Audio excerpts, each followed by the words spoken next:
तो स्वागत है एक बार फिर से आपका अपना प्यारा सा YouTube channel platform FMSC group discussion में।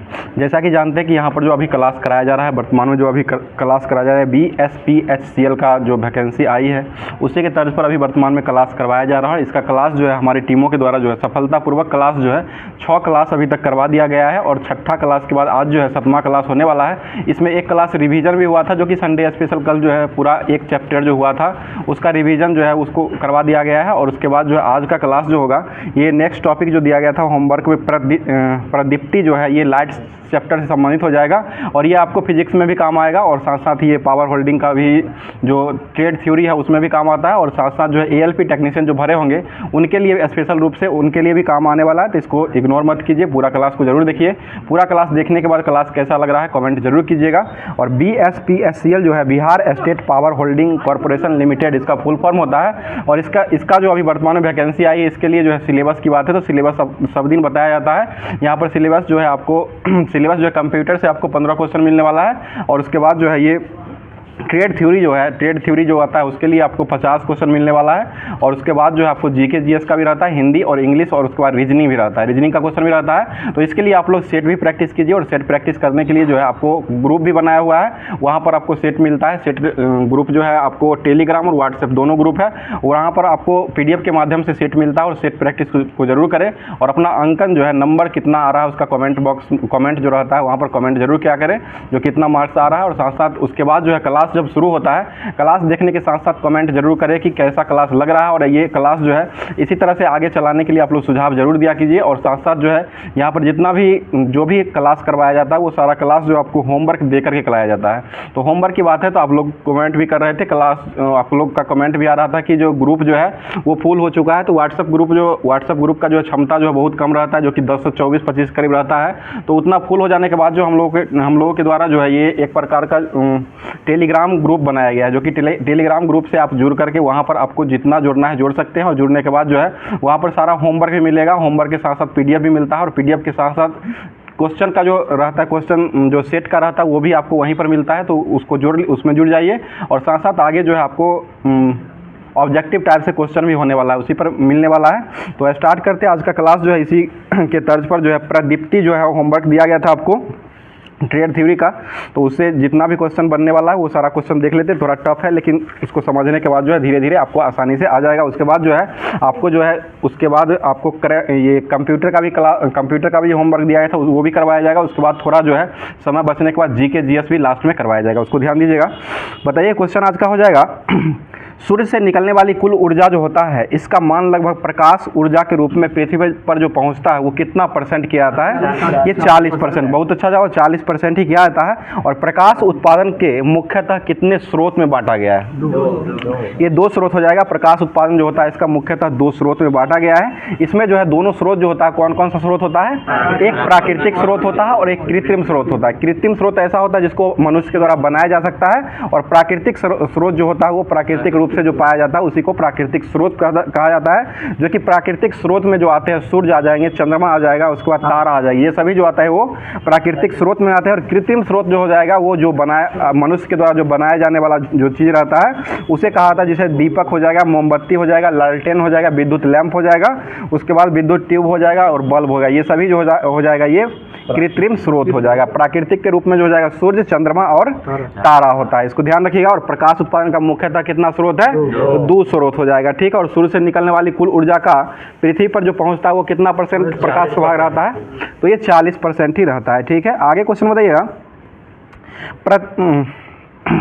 बताइए प्रदीप्ति किसी सतह का प्रकाश से किसका प्रतिफल माना जाता है? ये टकराव का ही माना जाता है। प्रदीप्ति जो होता है वो किसी सतह के प्रकाश के टकराने का ही प्रतिफल माना जाता है। आगे क्वेश्चन है प्राकृतिक में पाए जाने वाले वे पदार्थ जो अपनी सतह पर पड़ने वाली प्रकाश को अवशोषित करके अपेक्षाकृत कम आवृत्ति का प्रकाश उत्पन्न करता है उसे क्या कहा जाता है? उसे प्रदीप्ति पदार्थ कहा जाता है, उसे प्रदीप्ति पदार्थ कहा जाता है। और यह जो है प्रकाश उत्सर्जन की यह घटना जो होती है इसे प्रकाश का जो है प्रदीप्ति कहलाता है, ये ध्यान रखिएगा। आगे क्वेश्चन है प्रकाश जो है एक प्रकार का क्या है? एक प्रकार का ऊर्जा, ठीक है। प्रकाश जो है एक प्रकार का ऊर्जा हो जाएगा और यह जो है हमारी आंखों को वस्तुओं को बोध कराती है कि अर्थात उन्हें देखने में सहायता प्रदान करता है। देखने में जो सहायता प्रदान मनुष्य को करता है उसे प्रकाश कहा जाता है। और प्रकाश एक प्रकार का जो है वो क्या होता है? तो ऊर्जा हो जाएगा। आगे क्वेश्चन बताइएगा, सूर्य का श्वेत प्रकाश जो है वो वास्तव में कितने रंगों से बना हुआ है? ये 7 रंगों से बना हुआ है। इसमें जो हो जाएगा VV0 करके याद कर सकते हैं, जो कि बैगनी, आसमानी, नीला, हरा, पीला, नारंगी, लाल, ये सभी जो रंग होते हैं 7 रंग का वर्णन हो जाएगा। और यह जो है स्पेक्ट्रम पर इसको दर्शाया गया, और स्पेक्ट्रम पर ही आपको एक पट्टी में मतलब लाइट को गुजारा गया, उसके बाद जो है 7 रंगों में बिछड़ा हुआ है, उसी के आधार पर इसको रंग में बांटा गया है। अगला क्वेश्चन, प्रकाश किरण जो है वो किस प्रकार का विकिरण माना जाता है? ये विद्युत चुंबकीय विकिरण माना जाता है। ठीक है, विद्युत चुंबकीय विकिरण प्रकाश तरंग को माना जाता है। और प्रकाश का गति जो होता है वो कितना होता है? ये 3 × 10⁸ मीटर पर सेकेंड हो जाएगा। ठीक है, और इसका जो तरंगदैर्घ्य वेव होता है वो कितना होता है? तो ये 3900 से 7800 एंगस्ट्रम के बीच में होता है। और 1 एंगस्ट्रम जो होता है वो 1 एंगस्ट्रम में 10⁻−10 मीटर के बराबर हो जाएगा। और इसी को जो है 380 × 10⁻9 मीटर कह सकते हैं, या 760 यहाँ दिया हुआ है लेकिन 780 भी होता है, तो 760 × 10⁻9 मीटर हो जाएगा। और 1 एंगस्ट्रम अगर पूछा जाएगा तो ये 10⁻−10 मीटर होता है। आगे क्वेश्चन बता दीजिएगा, बताइए प्रकाश की किरण में उपस्थित विभिन्न रंगों के विद्युत चुंबकीय किरणों से बैगनी रंग का प्रकाश का तरंगदैर्घ्य जो होता है वो क्या होता है? सबसे कम बैगनी का होता है, और सबसे अधिक किसका होता है? तो ये लाल रंग का प्रकाश का जो तरंगदैर्घ्य होता है वो सबसे अधिक होता है, और बैगनी का जो होता है वो सबसे कम होता है। अगला क्वेश्चन हो जाएगा, भिन्न भिन्न तरंगदैर्घ्य वाली प्रकाश की किरण जो होता है इसका रंग जो होता है वो रंग कैसा होता है? इसका रंग जो होता है भिन्न भिन्न रंग ही होता है। और प्रकाश का संचरण जो होता है वो किस रेखा में हमेशा होता है? तो एक सरल रेखा या सीधी रेखा में होता है। ठीक है, प्रकाश का संचरण जो होता है वो एक माध्यम में होता है, और ये सीधी रेखा में प्रकाश का गमन किया जाता है। आगे बताइएगा, बैगनी तरंग जो है इसका वेव लेंथ जो होता है वो कितना होता है? वेव लेंथ ये 380 से लेकर के 420 नैनोमीटर में होता है। उसके बाद जो है ये लाल रंग का जो तरंगदैर्घ्य का वेव लेंथ होता है वो कितना होता है? तो ये 620 से लेकर के 750 नैनोमीटर के बीच में होता है, ये ध्यान रखिएगा। आगे क्वेश्चन बताइए तापमान पर इनकैंडेसेंट लैंप जो कार्य करता है वो कितना डिग्री से कितना डिग्री के बीच में काम करता है? ये 2300 डिग्री से लेकर के 3000 डिग्री, 2300 से लेकर के 3000 डिग्री तापमान जो होता है इस पर जो है इनकैंडेसेंट लैंप जो है यही काम करता है इस पर। और उसके बाद जो है विकिरण की तरंग की लंबाई जो होता है वो कितना से कितना के बीच में होता है? इसका इनकैंडेसेंट लैंप जो होता है इसका विकिरण का लंबाई जो हो जाएगा वो 0.4 × 10⁻6 मीटर से लेकर के 0.7 × 10⁻6 मीटर तक के बीच में होता है। आगे क्वेश्चन बताइए, लैंप के निर्माण हेतु किस वर्णक्रम में दोनों किनारों के विकिरण क्षेत्र जो है अत्यंत महत्वपूर्ण पाए जाते हैं? तो इसका दृश्य वर्णक्रम हो जाएगा। दृश्य वर्णक्रम जो होता है इसका विकिरण जो होता है ये अत्यंत महत्वपूर्ण लैंप के निर्माण में किया जाता है। अगला क्वेश्चन है, प्रकाश का संचरण जो होता है वो किस में होता है? तो एक प्रकार का पारदर्शी माध्यम में होता है, और एक प्रकार का गमन जो करता है वो सीधी रेखा में प्रकाश जो वो गमन करती है। बताइए मनुष्य की आंख का पीला और हरे रंग का प्रकाश के लिए सबसे अधिक क्या होता है? तो संवेदनशील होता है। मनुष्य के लिए सुग्राही या संवेदनशील रंग जो हो जाएगा वो हो जाएगा पीला और हरा रंग का होता है, इसको ध्यान रखिएगा। आगे बताइए प्रकाश जो है एक प्रकार का कैसा तरंग है? ये अनुप्रस्थ हो जाएगा। अनुप्रस्थ तरंग प्रकाश जो है एक प्रकार का अनुप्रस्थ हो जाएगा, और यही ध्वनि पूछा जाएगा तो वो अनुदैर्घ्य तरंग हो जाएगा। आगे बता दीजिएगा, मानव नेत्र जो होता है इसके प्रकाश हेतु अत्यंत संवेदनशील जो होता है वो कितना एंगस्ट्रम माना जाता है? तो ये 5500 एंगस्ट्रम। ठीक है, 5500 एंगस्ट्रम जो होता है वो मानव नेत्र के लिए अत्यंत संवेदनशील यानी कि सुग्राही माना जाता है। बताइए प्रकाश का रंग जो है वो किससे निर्धारित किया जाता है? ये तरंगदैर्घ्य और आवृत्ति दोनों पर निर्भर करता है, ये ध्यान रखिएगा। तरंगदैर्घ्य और आवृत्ति जो होता है ये दोनों पर प्रकाश का रंग जो है निर्भर करता है। अगला क्वेश्चन, प्रकाश का वेग v बराबर जो होता है वो क्या होता है? n लैम्डा होता है। ठीक है, n लैम्डा हो जाएगा, और v जो होता है प्रकाश का वेग होता है, और ये n जो होता है आवृत्ति हो जाएगा, और लैम्डा जो होता है वो तरंगदैर्घ्य को दर्शाता है। बताइए 1 माइक्रोन जो होता है उसमें कितना मीटर होता है? 10⁻6 मीटर होता है, 10⁻6 मीटर हो जाएगा। और 1 एंगस्ट्रम जो होता है उसमें 10⁻10 मीटर हो जाएगा। बताइए कोई भी वैद्युत उष्मक तंतु जब कितना डिग्री सेंटीग्रेड से अधिक गर्म हो जाता है तो वह उष्मीय तरंगों के साथ प्रकाश की किरण को उत्सर्जित करने लगता है? तो ये 9000 डिग्री सेंटीग्रेड, 9000 डिग्री सेंटीग्रेड से अधिक अगर गर्म होने लगता है तो वह जो है उष्मीय तरंगों के साथ साथ प्रकाश किरण को ही उत्सर्जित करने लगता है। बताइए उत्सर्जन की क्षमता जो है वो किस पर निर्भर करता है? ऊष्मीय एवं प्रकाश विकिरण की उत्सर्जन की क्षमता जो है वो किस पर निर्भर करता है? तो ये तापमान, टेम्परेचर पर निर्भर करता है, तापमान पर ही निर्भर करता है। आगे बताइए अधिकतम उत्सर्जन की क्षमता जो होता है वो कितना डिग्री सेंटीग्रेड पर प्रदान किया जाता है? प्रदीप्ति का जो है अधिकतम उत्सर्जन क्षमता जो होता है 6200 डिग्री सेंटीग्रेड पर प्राप्त होता है, 6200 डिग्री सेंटीग्रेड हो जाएगा। बताइए किसी पिंड का तापमान जो है जितना अधिक होता है उसका उतना ही तरंगदैर्घ्य जो होता है वो क्या होता है? तापमान जिसका जितना अधिक होता है तरंगदैर्घ्य जो है उसका उतना ही कम होता है, ये ध्यान रखिएगा। जिसका तापमान अधिक होता है, किसी पिंड का तापमान जितना ही अधिक होगा उसका उतना ही छोटा तरंगदैर्घ्य और उसका उतना ही ताप जो है वो कम होता है, इसको ध्यान रखिएगा।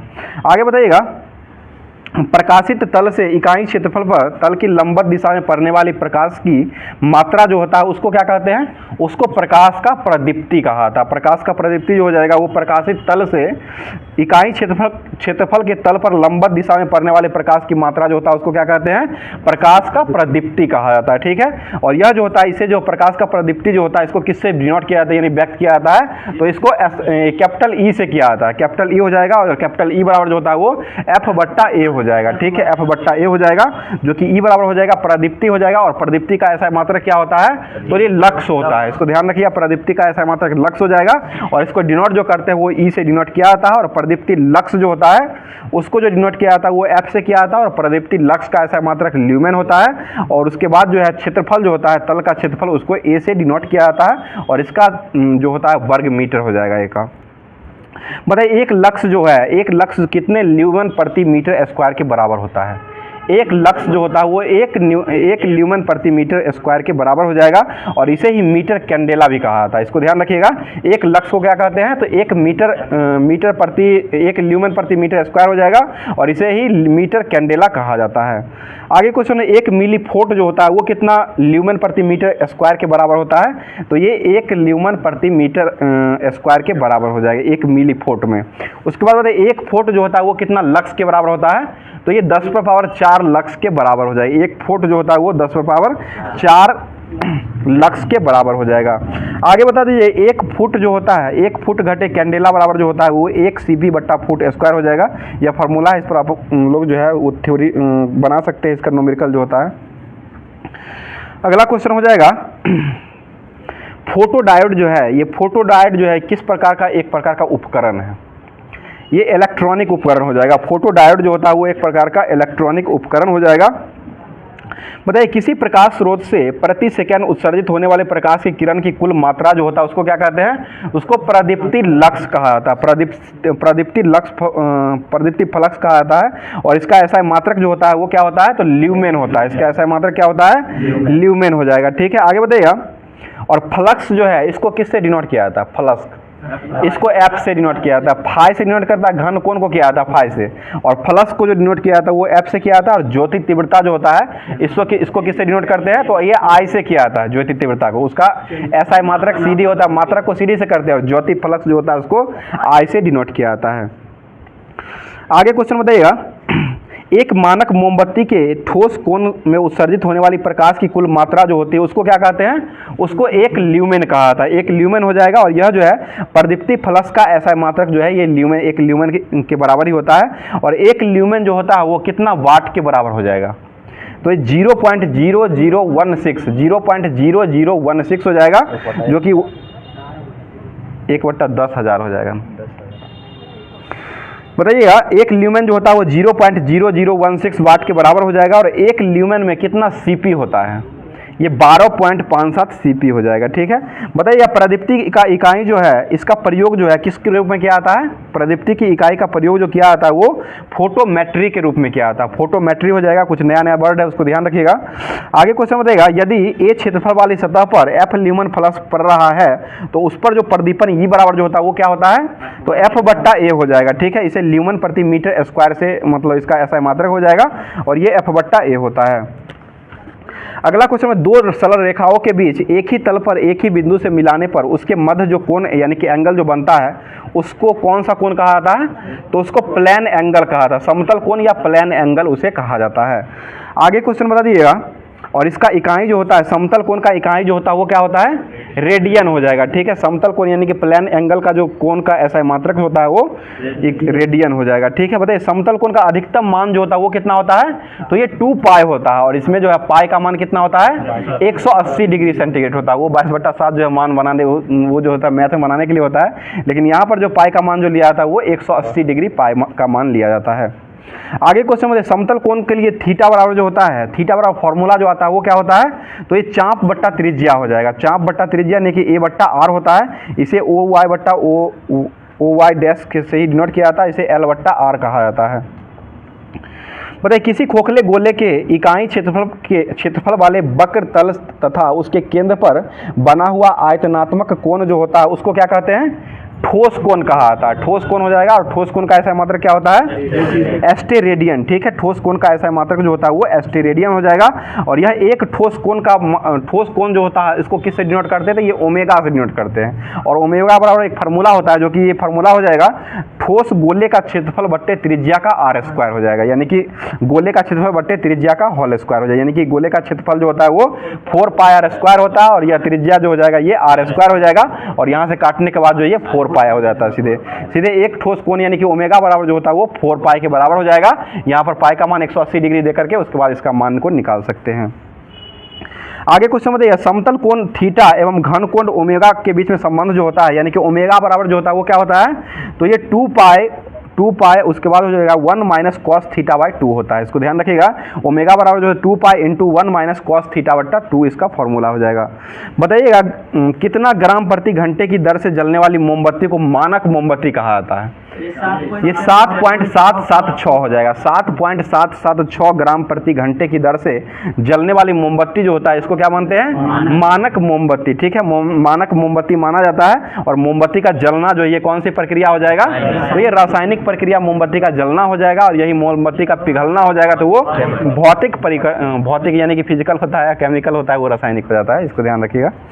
बताइए प्रकाश की तीव्रता का ऐसा मात्रक क्या होता है, प्रकाश की तीव्रता और प्रदीप्ति तीव्रता और ज्योति तीव्रता ये जो होता है इसी प्रकाश का गुण ही होता है। और प्रकाश की तीव्रता जो है ये सामान्यतः जो है ये किस पर निर्भर करता है, प्रकाश की तीव्रता ये प्रकाश की चमक पर निर्भर करता है। प्रकाश की तीव्रता जो होता है ये प्रकाश की चमक पर निर्भर करता है, और जितना चमक प्रकाश का जितना चमक जो है जितना अधिक होता है उसका तीव्रता उतना ही क्या होता है, उतना ही तीव्रता अधिक ही होती है।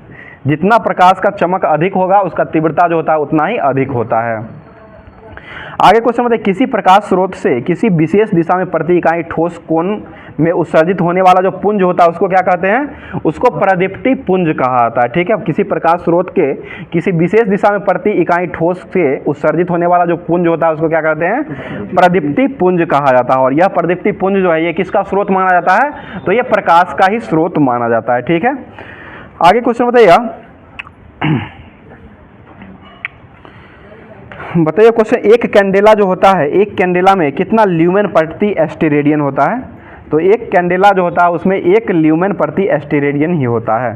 बताइएगा प्रदीप्ति तीव्रता का ऐसा मात्रक जो होता है वो क्या होता है, प्रदीप्ति तीव्रता का ये कैंडेला हो जाएगा, ठीक है। प्रदीप्ति तीव्रता जो होता है इसका ऐसा मात्रक जो हो जाएगा वो कैंडेला हो जाएगा, और इसके चारों ओर जो है कितना ल्यूमेन फ्लक्स पाए जाते हैं।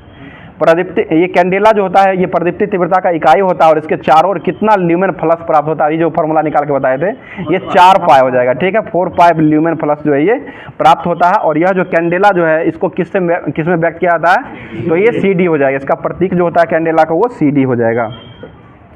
आगे क्वेश्चन प्रदीप्ति फ्लक्स के मापने हेतु जो इकाई का उपयोग किया जाता है उसको क्या कहते हैं, उसको कैंडेला पावर कहा जाता है। प्रदीप्ति फ्लक्स को मापने के लिए जो इकाई होती है उसको क्या कहते हैं, कैंडेला पावर हो जाएगा। प्रदीप्ति फ्लक्स को किससे डिनोट किया जाता है, तो ये कैपिटल F से किया जाता है, कैपिटल F हो जाएगा, ठीक है। अगला क्वेश्चन बताइए प्रकाश स्रोतों द्वारा किसी दी हुई निश्चित दिशा में प्रति इकाई घन कोण और उत्सर्जित ल्यूमेन की मात्रा जो होता है उसको क्या कहते हैं, उसको कैंडेला शक्ति कहा जाता है, कैंडेला शक्ति उसे कहा जाता है। और कैंडेला शक्ति जो होता है यह किसका स्रोत माना जाता है, तो ये प्रकाश का एक स्रोत हो जाएगा। और प्रकाश के स्रोत की कि दी हुई दिशा में प्रकाश का विकिरण की क्षमता जो होता है वो कैंडेला शक्ति के बराबर होता है। और एक कैंडेला शक्ति जो है वो वो किसके बराबर होता है? तो ये एक कैंडेला शक्ति जो होता है वो 1 ल्यूमेन बट्टे 4 पाई के बराबर हो जाएगा, या 1 ल्यूमेन प्रति एस्टेरेडियन ही इसे कहा जाता है। आगे बढ़ते, एक सीपी जो होता है यानी एक सीपी यानी कैंडेला शक्ति, कैंडेला पावर हो जाएगा, वही शक्ति हिंदी में बोला जाएगा। तो एक सीपी जो होता है वो कितना वाट के बराबर माना जाता है? तो 0.0201 हो जाएगा, जो कि यह जो है मानक बल्ब के रूप में, इसका मानक के रूप में लिया गया है, जो कि एक सीपी जो हो जाएगा जो कि कैंडेला शक्ति बराबर जो होता है 0.0201 के बराबर हो जाएगा। अगला क्वेश्चन, किसी क्षैतिज तल में रखे हुए स्रोत के कारण क्षैतिज तल के सभी दिशाओं में कैंडल शक्ति का जो औसत मान होता है, वह औसत मान जो होता है वो उसका क्या कहलाता है? तो उसका औसत क्षैतिज कैंडल शक्ति कहा जाता है उसे। और यह जो होता है इसको सूचित जो किया जाता है MHCP से सूचित किया जाता है, और यह जो होता है MHCP बराबर जो होता है क्षैतिज तल का कुल फ्लक्स हो जाएगा बट्टे 4 पाई हो जाएगा। इसी को ल्यूमेन प्रति एस्टेरेडियन भी कहा जाता है। आगे बढ़ते, प्रकाश स्रोतों के कारण सभी तलों और सभी दिशाओं में कैंडल शक्तियों के औसत मान का औसत गोलाकार जो होता है वो कैंडल शक्ति MSP के बराबर हो जाएगा, और MSCP जो होता है इसका बराबर जो हो जाएगा संपूर्ण फ्लक्स बट्टे 4 पाई हो जाएगा। इसे भी ल्यूमेन प्रति एस्टेरेडियन से डिनोट किया, मतलब मात्रक के रूप में दिया जाता है। बोले, किसी प्रकाशित वस्तु की किसी सतह से प्रति इकाई क्षेत्रफल जो होता है उसको क्या कहा जाता है? उसको प्रदीप्ति तीव्रता कहा जाता है। और प्रदीप्ति तीव्रता जो होता है इसकी उसे ही उसका चमक भी कहा जाता है, और इसका SI मात्रक जो होता है वो कैंडेला प्रति मीटर स्क्वायर हो जाएगा। और अतः चमक बराबर L, चमक को जो सूचित किया था वो L से सूचित किया जाता है, और चमक L बराबर जो होता है वो I/A होता है। I कैंडेला होता है और A जो होता है एरिया का क्षेत्रफल हो जाएगा। तो इसका ऐसा मात्रक जो होता है वो कैंडेला प्रति मीटर स्क्वायर इसका मात्रक हो जाएगा। आगे बताइएगा, यदि पृष्ठ क्षेत्रफल A के अभिलंब से थीटा कोण की दिशा में प्राप्त ज्योति तीव्रता को घुमाया जाता है तो उसका पृष्ठ चमक जो होता है L बराबर वो क्या होता है? तो 1/A cos थीटा हो जाएगा। यहाँ पर थीटा का मान जो अगर दिया रहेगा तो 1/A cos थीटा हो जाएगा, और थीटा का मान निकाल कर इसका चमक जो है वो निकाल सकते हैं। बताइएगा, किसी प्रकाश स्रोत के द्वारा उत्पन्न की गई वह तीव्र प्रकाश जिसे आंखों से देखा नहीं जा सकता है अथवा उसको केवल अनुभव या कष्ट के रूप में किया जाता है, उसे क्या कहते हैं? उसे चौंध कहा जाता है, यानी कि गैलरी उसे इंग्लिश में कहा जाता है, और चौंध हो जाएगा, जो कि किसी प्रकाश स्रोत के उत्पन्न प्रकाश की तीव्रता यानी कि प्रकाश का जो किरण होगा उसको अगर आंखों से नहीं देखा जा सकता, सिर्फ उसको अनुभव कर सकते हैं, उसको क्या कह सकते हैं? चौंध कहते हैं। और ये गैलरी इसका इंग्लिश में नाम हो जाएगा। और यह जो चौंध जो होता है यह सूर्य को सीधा देखने के लिए आँख में जो है उस मतलब जब सूर्य की रोशनी को अगर सीधा देखते हैं उस समय जो है आँख मतलब दिखाई सही से नहीं दे पाता, इसलिए आँख पर वहाँ पर चौंध का अनुभव कहता ना, जो आँख चौड़ाने लगा है, अपनी भाषा में जो बोला था आँख चौड़ाने लगा तो उसी को चौंध बोला जाता है। यह जो है सीधे सूर्य का सीधा देखने पर जो है आंखों में जो है अनुभव होता है उसे ही चौंध कहा जाता है, ये भी ध्यान रखिएगा। आगे क्वेश्चन बता दीजिएगा, अधिक प्रदीप्ति एवं दृश्य क्षेत्र में अधिक चमक के कारण ही इसको दूर किया जा सकता है, जो कि चमक होता है इसको, और दृष्टि से प्रकाश स्रोत के बाहर इसको रखा जा सकता है, और आवरण प्रकाश का प्रयोग जो है इसी में किया जाता है, चौंध में ही इसका उपयोग किया जाता है। और दीवारों एवं छतों पर हल्के रंगों का पेंटिंग भी इसमें किया जाता है, इसको भी ध्यान रखिएगा। और सही रंग का योजना और प्रकाश की चमक का सही वितरण करना भी चाहिए इसमें। बताइए, ऐसा क्षेत्र जहां प्रकाश की किरण अपारदर्शी वस्तुओं पर होने के कारण स्रोत से नहीं पहुंचता, उसे क्या कहते हैं? उसको छाया कहा जाता है, उसे छाया कहते हैं। और यह जो है छाया जो होता है यह लैंपों को निम्न स्तरों पर लगा करके भी उत्पन्न कर सकते हैं, लैंप से भी उत्पन्न कर सकते हैं, और किसी को रख करके जैसे पेड़ पौधे पर लाइट दिया जाता है उसका जो है आगे जो छाया पड़ता है उसे ही छाया उसको भी कहा जाता है। और छाया रोकने का उपाय जो होता है, ये जो उपाय हो जाएगा इसका उपाय जो है वो कौन कौन सा उपाय होता है? तो उपाय बता, छोटे ल्यूमन्स का प्रयोग किया जाता है, उसका ग्लोब्स का प्रयोग किया जाता है, और उसके बाद जो है अप्रत्यक्ष प्रकाश तंत्र का प्रयोग करके छाया को रोका जा सकता है। अगला क्वेश्चन बताइएगा,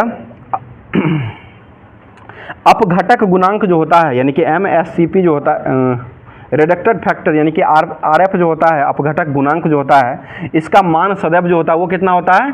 इसका मान सदैव एक ही होता है। आज जितना भी टॉपिक बढ़ रहा है इसमें सबका मान जो आ रहा है वो हमेशा एक ही आ रहा है, इसको भी ध्यान रखिएगा।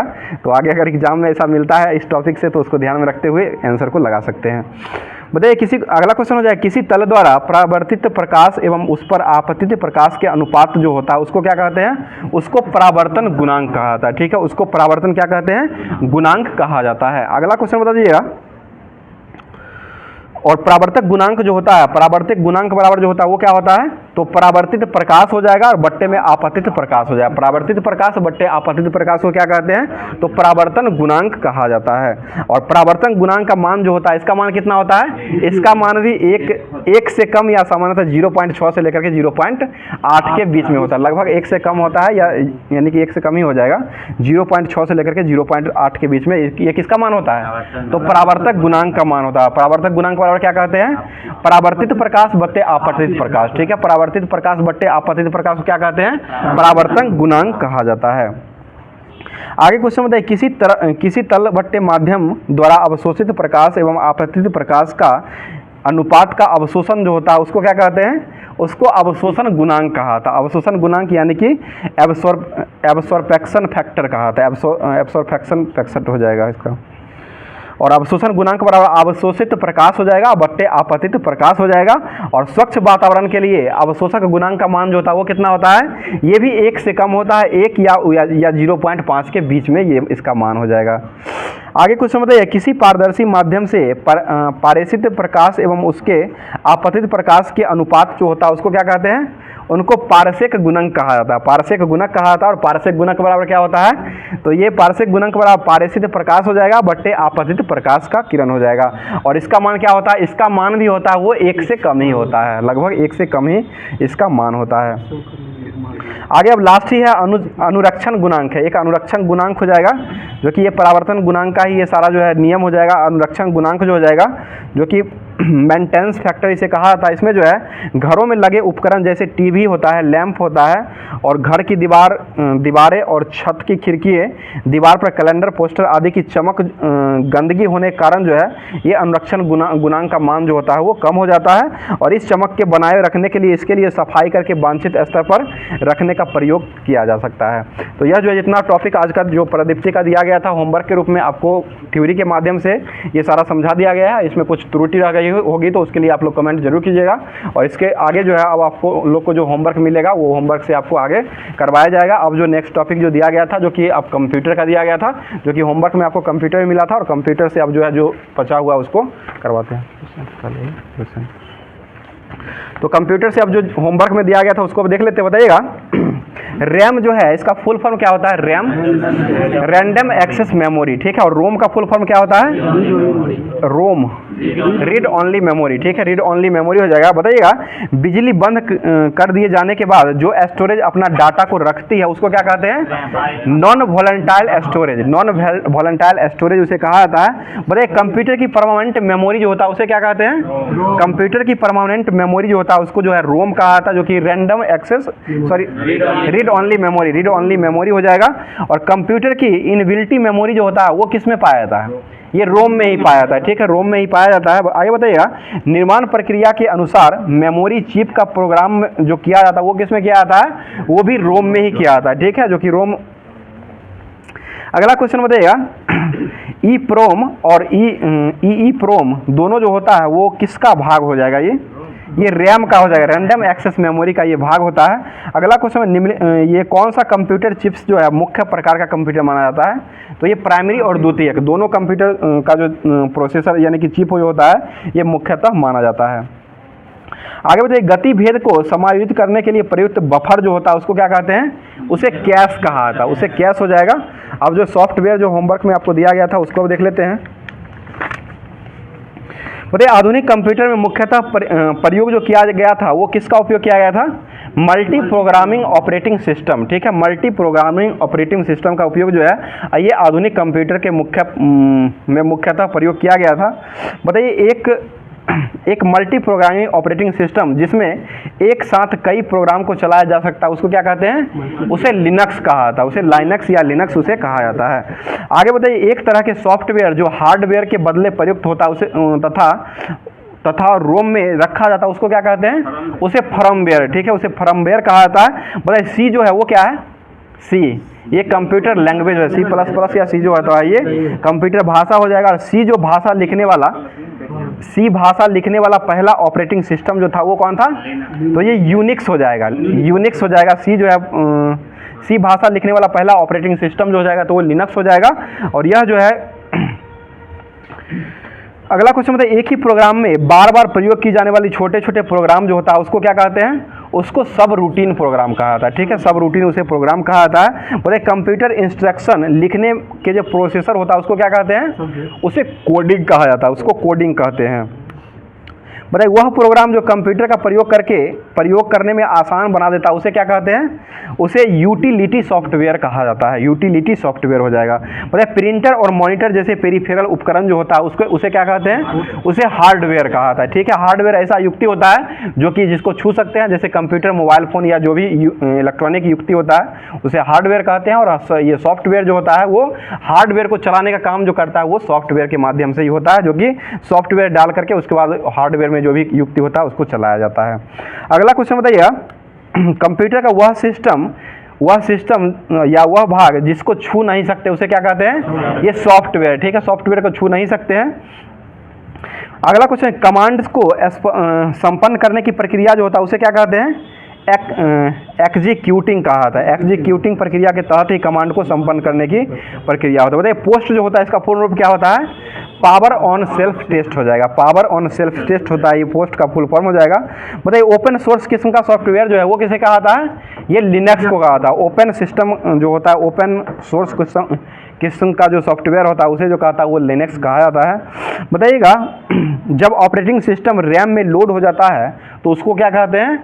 उसे बूटिंग कहा जाता है। जब कंप्यूटर जो ऑपरेटिंग सिस्टम जो है ये रैम में जब लोड हो जाता है उसको क्या कहते हैं? तो ये बूटिंग कहा जाता है। बताइए जब एक कंप्यूटर दो प्रोसेसर लगाए जाते हैं तो उसको जो कहा जाता है वो क्या कहा जाता है? एक कंप्यूटर में अगर दो प्रोसेसर अगर लगा दिया जाता है तो उसको जो कहा जाता है पैरेलल प्रोसेसर कहा जाता है, पैरेलल प्रोसेसर हो जाएगा। बताइए कंप्यूटर का प्रत्येक घटक या तो हार्डवेयर होता है या क्या होता है? सॉफ्टवेयर होता है। ठीक है, कंप्यूटर का प्रत्येक घटक जो होता है या तो हार्डवेयर होता है या सॉफ्टवेयर होता है। बताइए प्रोग्राम या इंस्ट्रक्शन जो होता है यह किस में होता है? यह सिस्टम के सॉफ्टवेयर में होता है। प्रोग्राम या इंस्ट्रक्शन कहाँ में होता है? तो सिस्टम के सॉफ्टवेयर में होता है। बताइए एक समय में ही कथन के कन्वर्ट और एग्जीक्यूट करने की प्रक्रिया जो होता है उसको क्या कहते हैं? इंटरप्रेटर कहा जाता है, इंटरप्रेटर कहा जाता है। बताइए प्रिंटर और कीबोर्ड और मॉडेम जैसी बाहरी डिवाइस जो होता है उसको क्या कहते हैं? पेरिफेरल्स डिवाइस कहा जाता है। ठीक है, पेरिफेरल्स हो जाएगा। आगे बताइए लिनक्स जो है एक प्रकार का क्या है? Operating system. ठीक है, ऑपरेटिंग सिस्टम लिनक्स हो जाएगा। बताइए ऐसे अनुदेश जो कंप्यूटर को यह बताता है कि करना क्या है और करना नहीं है, यह जो परिभाषा देता है यह किसको परिभाषित करता है? तो ये कंप्यूटर सॉफ्टवेयर कहा जाता है। सॉफ्टवेयर ही कंप्यूटर कहता है क्या करना है क्या नहीं करना है। अगला क्वेश्चन बताइए पहले से चल रहे कंप्यूटर को रीस्टार्ट करना क्या कहलाता है?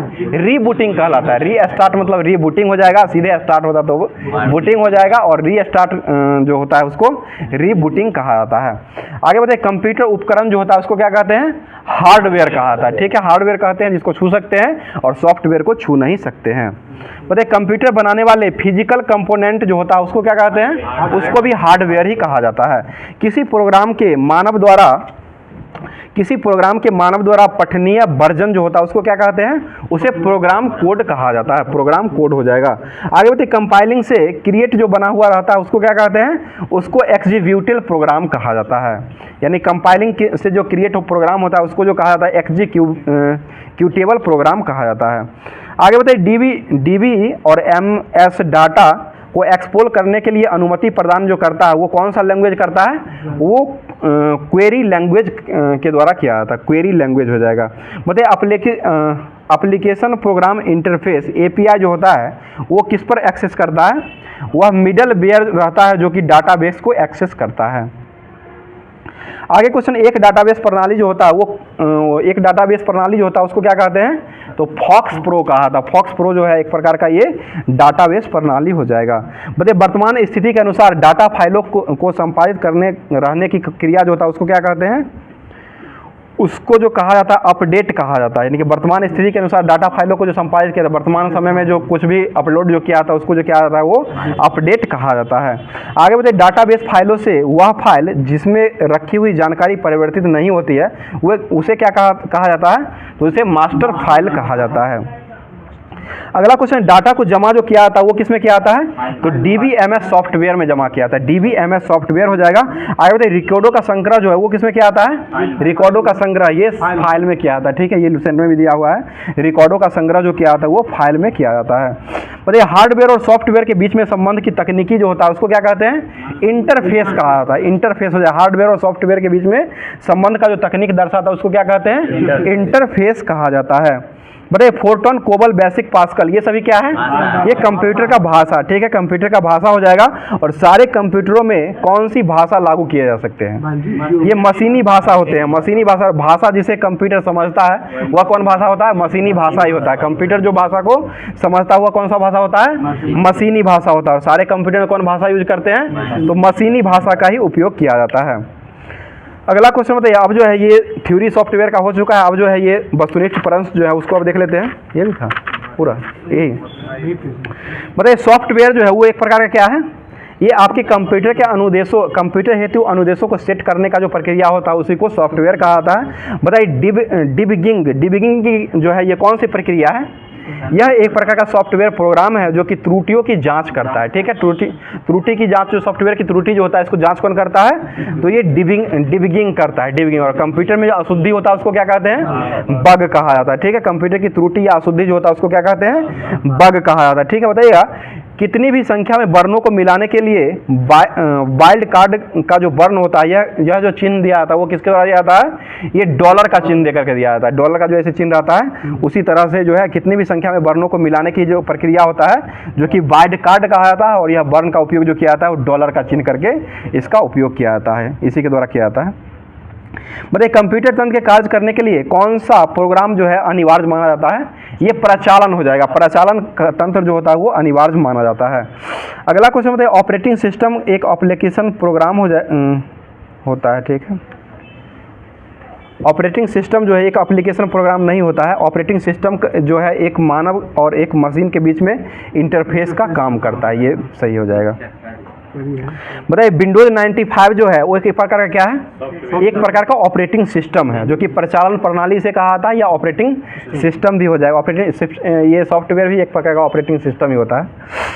अगला क्वेश्चन बताइए, कौन सा OS यानी कि ऑपरेटिंग सिस्टम नहीं है? यानी कि अपाचे जो है वो एक प्रकार क्या है? अपाचे एक प्रकार का हेलीकॉप्टर हो जाएगा। अपाचे जो है एक प्रकार का ऑपरेटिंग सिस्टम नहीं है। अपाचे जो कि ये बनाया फ्रांस के द्वारा बनाया गया था, फ्रांस के द्वारा बनाया गया था। अमेरिका के ना होगा, बोइंग कंपनी, हाँ ठीक है, बोइंग कंपनी अमेरिका के द्वारा ही बनाया गया, ठीक है। अपाचे बोइंग कंपनी के द्वारा ही बनाया गया था। और एंड्रॉयड जो है, एंड्रॉयड एक प्रकार क्या है? ये ऑपरेटिंग सिस्टम हो जाएगा। ऑपरेटिंग एंड्रॉयड हो जाएगा, विंडो हो जाएगा, लिनक्स हो जाएगा, ये सभी जो हो जाएगा ये ऑपरेटिंग सिस्टम हो जाएगा। अगला क्वेश्चन बताइएगा, कौन सा सिस्टम सॉफ्टवेयर है जो कंप्यूटर हार्डवेयर और सॉफ्टवेयर रिसोर्स का प्रबंधक एवं कंप्यूटर प्रोग्रामों के लिए कॉमन सेवाओं को प्रदान करता है? तो ये ऑपरेटिंग सिस्टम के द्वारा ही किया जाता है। पता है, विंडोज 10 जो है वो एक प्रकार क्या है? ये भी ऑपरेटिंग सिस्टम है। सब जो है विंडोज 10, 7, 11, 12 जितना भी आता है 98 ये सभी होता है, एक प्रकार का ऑपरेटिंग सिस्टम हो जाएगा। बोले, डॉस का फुल फॉर्म क्या होता है? डिस्क ऑपरेटिंग सिस्टम, ठीक है। डिस्क ऑपरेटिंग सिस्टम डॉस का फुल फॉर्म हो जाएगा। तो आज का जो है जितना कंप्यूटर और उसके बाद जो है ट्रेड थ्योरी जो दिया गया था वो सारे होमवर्क के माध्यम से समाप्त करवा दिया गया है। अब जो आपको जीके जीएस जो मिलता है, आपको बिहार का भी जितना भी एग्जाम होने वाला है जो वो आपको लुसेंट के माध्यम से जो क्वेश्चन रहता है वो विविध से क्वेश्चन जो है बिहार का जितना भी एग्जाम रहता है उसमें विविध से क्वेश्चन बहुत ज़्यादा उठाता है। तो इसको ध्यान में रखिए, विविध को पूरा देख लीजिएगा, उसके बाद एग्जाम दीजिएगा। तो उससे पहले जो हम आज स्टार्ट करते हैं, थोड़ा थोड़ा करके ये स्टार्ट होगा, जो कि दो चार कुछ क्वेश्चन को इसमें जीके जीएस जैसे 10 क्वेश्चन रहता है तो उसको भी शुरुआत करते हैं। तो आज का जो है विविध से स्टार्ट करते हैं। बताइए, क्वेश्चन हो जाएगा, सबसे ऊंचा मस्जिद जो है वो विश्व का मस्जिद जो है वो कौन सा हो जाएगा? ये सुल्तान हसन मस्जिद, जो कि ये कहाँ स्थित है? तो ये काहिरा मिस्र में हो जाएगा, ठीक है। अगला क्वेश्चन बताइए, भारत की प्रथम महिला राष्ट्रपति जो बनी थी वो कौन बनी थी? ये प्रतिभा देवी सिंह पाटिल, ठीक है, प्रतिभा देवी सिंह पाटिल हो जाएगी। उसके बाद भारत की प्रथम आदिवासी महिला राष्ट्रपति जो बनी है वो कौन बनी है? ये द्रौपदी मुर्मू हो जाएगी, ठीक है। और भारत की पहली महिला प्रधानमंत्री कौन बनी थी? तो ये इंदिरा गांधी, ठीक है, इंदिरा गांधी बनी थी। और इंदिरा गांधी जब प्रधानमंत्री बनी थी उस समय इंदिरा गांधी किसकी अध्यक्ष थी वो, मतलब किससे सदस्य बन के गई थी, राज्यसभा, ठीक है, राज्यसभा के सदस्य बन करके उसके बाद जो है प्रधानमंत्री बनी थी। आगे बढ़िए, भारत की प्रथम महिला लोकसभा के अध्यक्ष किसको बनाया गया था, मीरा कुमार को बनाया गया, ठीक है, मीरा कुमार को ही बनाया गया। बताइएगा लोकसभा के पहले महासचिव के रूप में महिला के रूप में कौन बनी है, ये स्नेहलता श्रीवास्तव, ठीक है, स्नेहलता श्रीवास्तव हो जाएगी। आगे बढ़िए, भारत की प्रथम महिला सांसद जो बनी थी वो कौन बनी थी, ये राधाबाई सुब्बा राव, ठीक है, राधाबाई सुब्बा राव हो जाएगी। आगे बढ़िए, भारत की प्रथम महिला राज्यपाल बनने वाली कौन बनी थी, ये सरोजिनी नायडू, ठीक है, सरोजिनी नायडू बनी थी, जो कि ये किस राज्य की बनी थी, तो ये उत्तर प्रदेश की बनी थी। और ये राज्यपाल की संज्ञा जो है, सोने की पिंजरा की संज्ञा जो है, ये सरोजिनी नायडू के द्वारा ही दिया गया है, ये भी ध्यान रखिएगा। और इनसे समय राष्ट्रीय महिला दिवस जो है, इन्हीं समय जन्मदिन पर जो है 13 फरवरी को राष्ट्रीय महिला दिवस के रूप में मनाया जाता है।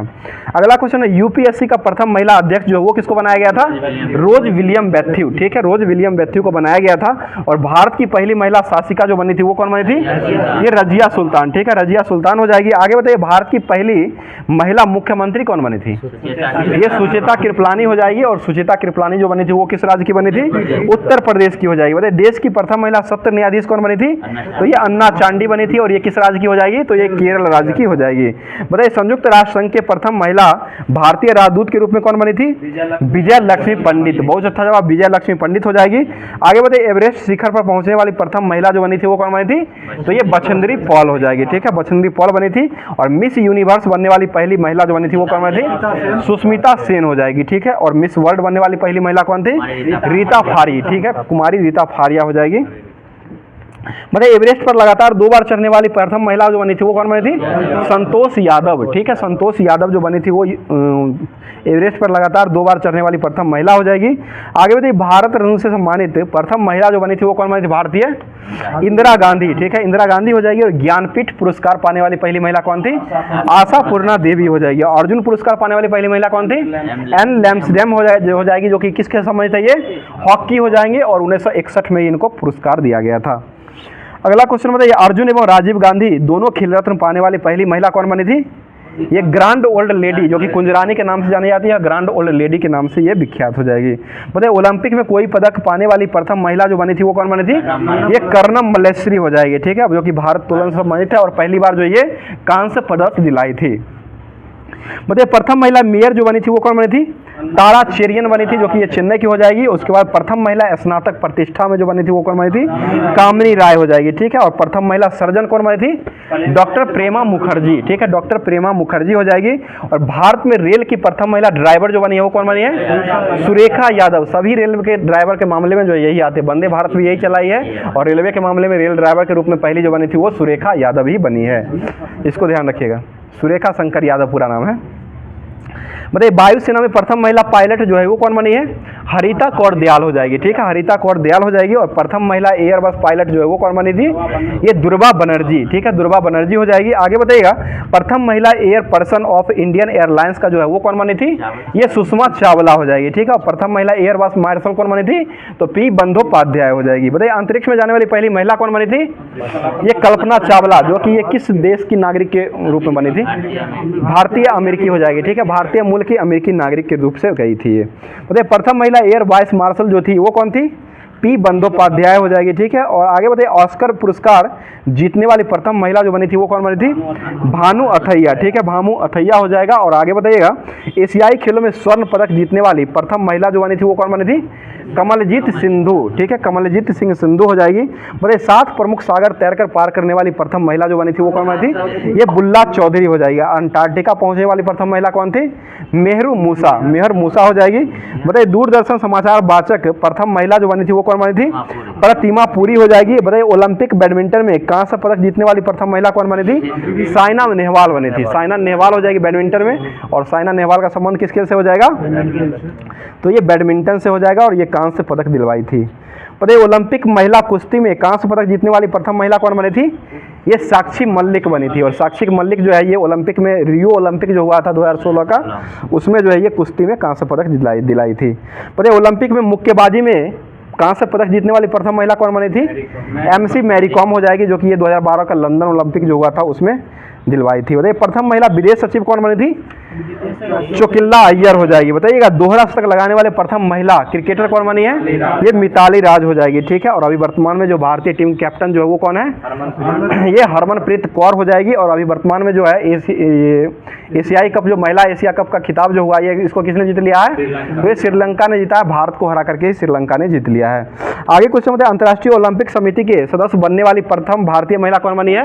नीता अंबानी। और ये दूसरे सदस्य के लिए, दूसरे सत्र के लिए भी अभी वर्तमान में चुनी गई है, इसको भी ध्यान रखिएगा। आगे बताइएगा पैरा ओलंपिक में स्वर्ण पदक जीतने वाली प्रथम महिला कौन बनी है? ये अवनी लखेरा हो जाएगी, ठीक है। आगे बताइए एशियाड में स्वर्ण पदक जीतने वाली प्रथम महिला पहलवान जो बना है ये कौन बना है? तो ये विनेश फोगाट हो जाएंगे, ठीक है, विनेश फोगाट हो जाएंगे। और नॉर्मल बोरलॉग पुरस्कार सम्मानित प्रथम महिला जो बनी है वो कौन बनी है? डॉक्टर अमृता पटेल बनी है। और इनको 1992 में दिया गया है। और नॉर्मल बोरलॉग पुरस्कार जो है वो किस क्षेत्र में दिया जाता है? तो ये कृषि में पैदावार को बढ़ावा देने के लिए नॉर्मल पुरस्कार को नॉर्मल बोरलॉग पुरस्कार दिया जाता है। बताइए व्यक्तिगत ट्रैक मुकाबले में ओलंपिक में फाइनल तक पहुंचने वाली प्रथम महिला जो बनी है वो कौन बनी है? ये पीटी उषा बनी है, ठीक है, पीटी उषा हो जाएगी। तो आज का क्लास जो है पूरा होमवर्क के माध्यम से करवा दिया गया है। एक और टॉपिक जो जोड़ा गया है जो कि जीएस का भी टॉपिक जोड़ा गया है, जो कि 10 क्वेश्चन आपको ये बीपी HCL जो है इसमें आपको मिलने वाला है। तो इसलिए आप लोग पूरा क्लास को जरूर देखा करें। पूरा क्लास देखने के बाद कमेंट जरूर कीजिएगा।